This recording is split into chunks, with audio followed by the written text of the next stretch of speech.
Okay. Right, I give the floor to you, Jonas. Okay. There I can see my slides. Thank you very much. So I'm going to talk a little bit about adaptive Riemann manifold HMC for hierarchical metrics, with hierarchical metrics. And it's about sort of trying to improve mixing of HMC and nuts. I will not talk anything about nuts, but the method works equally well for them. And in fact, they are all implemented this. And this is joint work with Mika Kallas and Matti Vihula from Jyväskylä in Finland. So starting from the background, I haven't been here, so I don't know how much people have talked about this before. But our goal here is to sample from our density pi theta, where theta is our parameter of interest, and we use sort of Hamiltonian MC for this.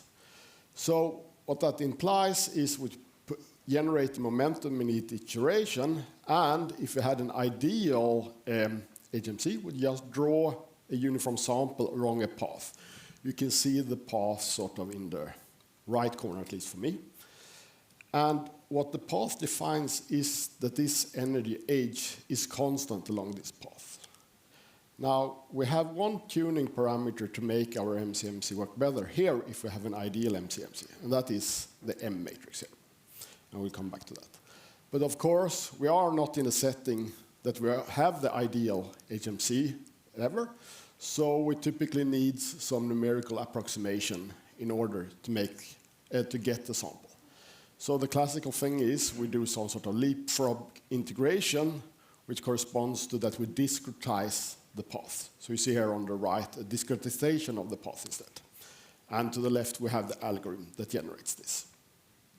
This gives us two new components to estimate. So that we can tune. We have the step size and also the number of steps.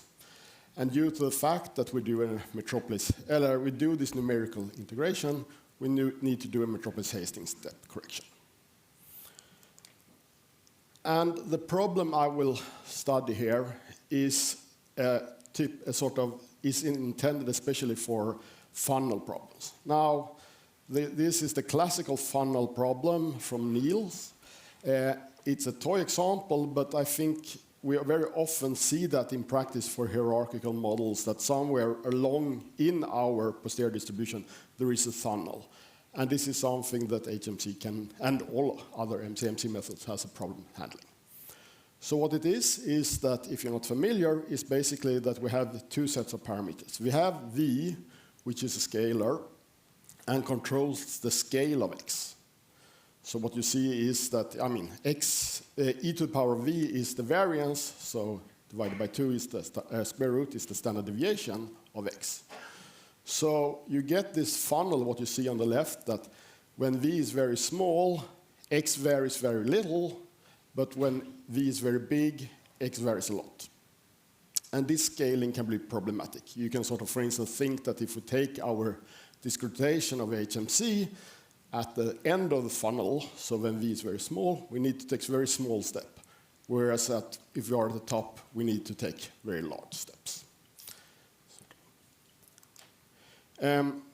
There's recently been a lot of development on how to adapt step size. So I give some sort of reference here. But we instead look at sort of adapting the geometry of this mass matrix instead. And I thought I'd give a motivation why we believe that sort of you need to do this. And this comes back to if we go to this funnel problem and we look at sort of classical statistical methods for MCMC. So we have the sort of classical centered versus non-centered parameterization introduced by Papapilopoulos and others in 2007.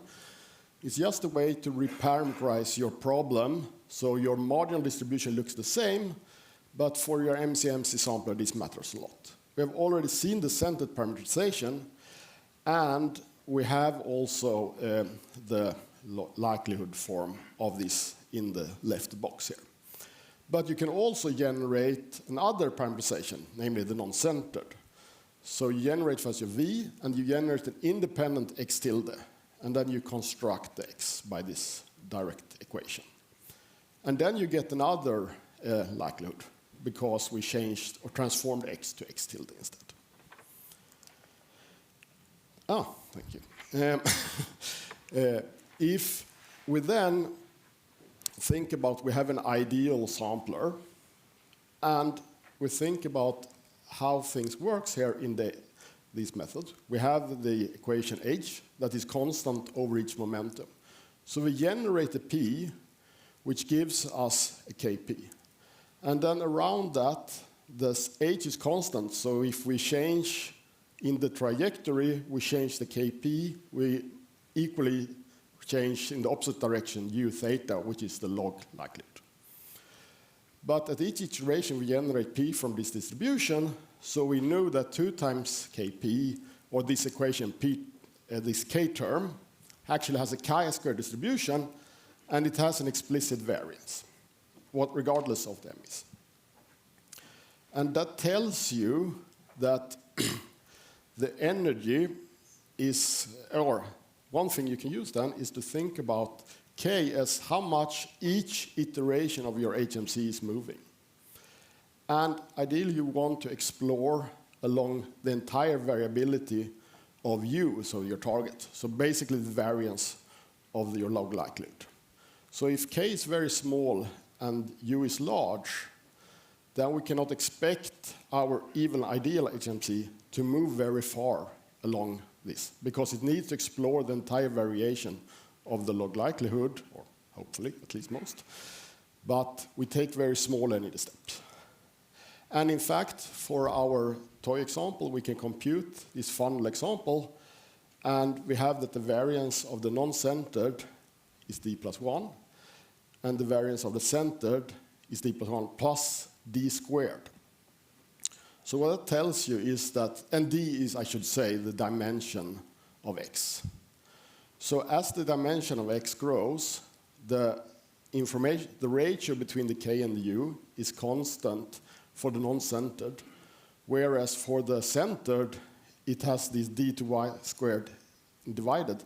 So it means that that the steps becomes very small compared to the variance of the likelihood as the dimension grows. And here we haven't even used any numerical approximations. This is an ideal HMC sampler.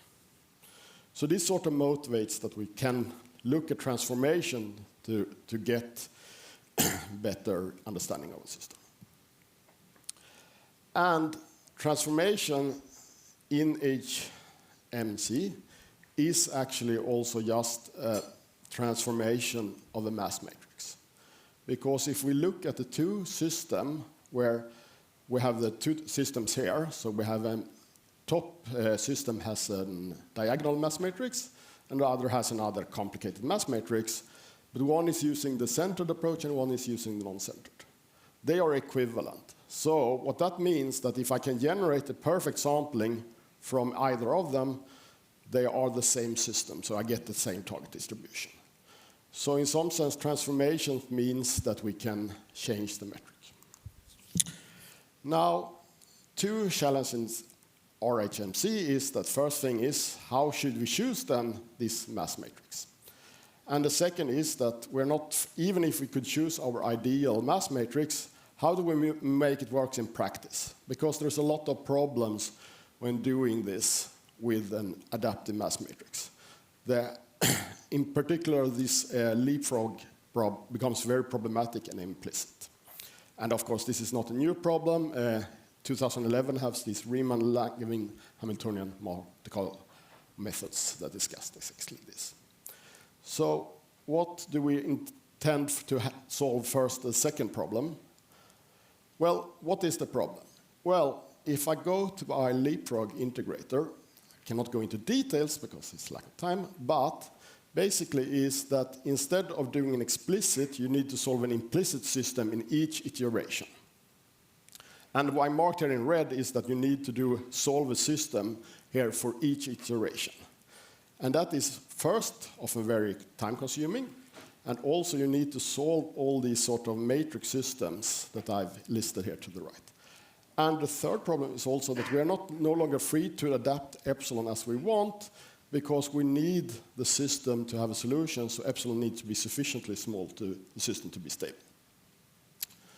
So, to handle that, and we were not the first to notice this, although I didn't know them when I wrote the paper. So what you can do is split, or one solution is to split the hierarchical system and then split the mass matrix in the following form. That, if you solve this system, and you see there that the mass matrix for the A component does not have any positional dependence, we can now do an explicit leapfrog step. So it removes the first issue of using the implicit solver and also the adaptation of epsilon. But of still, we have a lot of matrix computations needed to be done in each iteration. So if one instead limits itself to having this MB theta A being a diagonal matrix, then we can actually handle the computational issues a lot better. So how to choose theta A and theta B, that of course is a sort of specific problem specific, but typically often in these hierarchical models you have theta A as a small scale-depending parameters and theta B as your larger block. So in our example, theta A will be this scaling parameter for the funnel, where theta B is x, so this variability. And so the question remains is how to choose this mass matrix. I don't have a sort of good motivation for choosing this. It's basically a lot of other people has been using it, so we do too, but it also has some advantages. So basically, since we are adapting this mass matrix MB given the parameter theta A, we use the conditional Fisher information, denoted AB divided by A. The nice thing is actually that if we look at the gradients coming from our Hamiltonian Monte Carlo, the second moment of them are this mass matrix. And that means that we can actually estimate this mass matrix from samples of the gradient of the HMC. Now, what we further do to get it diagonal is we do a little trick. We approximate now the distribution and assume that the gradients given theta A are normal. And to make it diagonal, we actually assume that they are independent. So we make an approximated distribution of theta A and the gradient B. And then we estimate this with maximum likely online. And if I go very quickly here, we have our simple example where theta is V, theta B is X. Then this conditional Fisher information is exactly just e to the power of minus V with our identity matrix. And if we took an exponential model to fit here, so this is what I described here with e to the power of phi plus phi divided by times V, we can actually recover, ideally, if our method works, the optimal Fisher information. Because we approximate the Fisher information with some diagonal matrix, but here the Fisher information matrix is diagonal.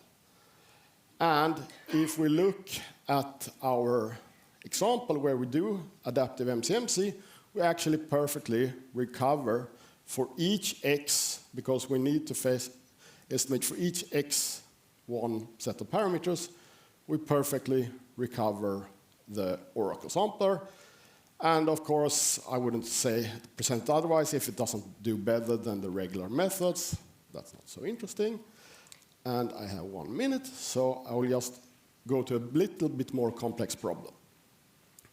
So if we have this horseshoe prior, it actually also creates funnels for each beta. So this is in high-dimensional Bayesian regression. So you want a sparse beta, meaning close to 0, but also heavy tails. And this actually causes, for each beta, a funnel. But also, you have some interaction from the likelihood. And if we apply our methods for that, and we took just as a measure number of divergent transitions, we see that if we use this exponential method, we actually get a much better lower divergent transition, also better mixing. But we can do better if, I will not have time to go through this, but or maybe I'll do this, that maybe if we skip, if you think about that we actually have a likelihood and prior, you can, instead of doing an exponential diagonal matrix, make it a diagonal plus a sum of exponential. So you capture both the prior term and the likelihood term. And I will not have time to do that. But if you do that, you also get even further mixing. So thank you.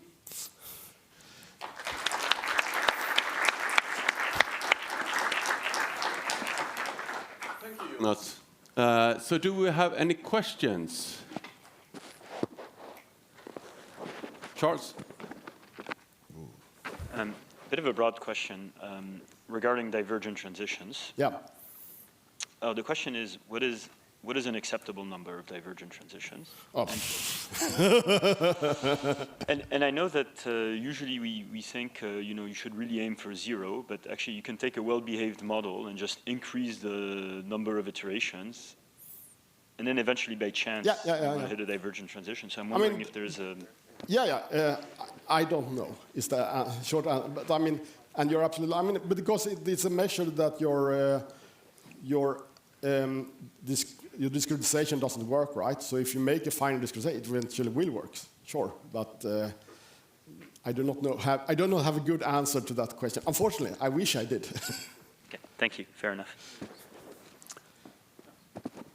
Thanks for your talk. Perhaps this is a bit naive question, but of course we have been now using HMC for like a long time, not only in Stan, but in a lot of other languages, and Riemannian Monte Carlo remains kind of underused or unused.